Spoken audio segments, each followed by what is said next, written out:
The community in attendance was silent as the names of the now 69 law enforcement officials were read. It's a day with special meaning to those men and women who stood at attention in their uniforms.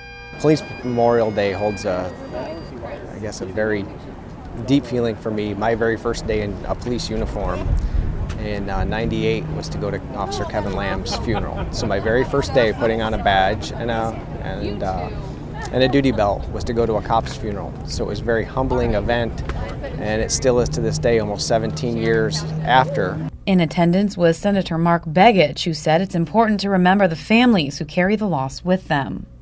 And so it's very important to recognize that families sacrifice equal or greater at times for a public safety officer, no matter what they're doing in Alaska. And I think that's something we have to remember. And even after these two incidents that have occurred, we can't forget those families and what they're going through now and the struggles they're going to be going through now.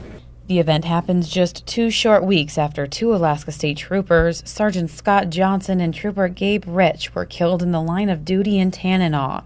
Their names were added to the list and wreaths stood out front of the Fairbanks Police Department.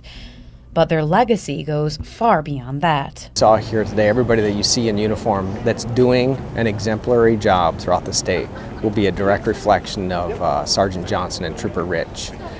Sergeant Johnson had a little more time on, a little more war stories, if you will. Trooper Rich was well on the way of having as big a legacy as Sergeant Johnson ever did.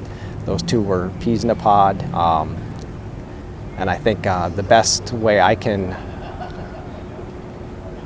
thank them for their service is to continue every day as they'd want me to. I'm Stephanie Woodard, reporting.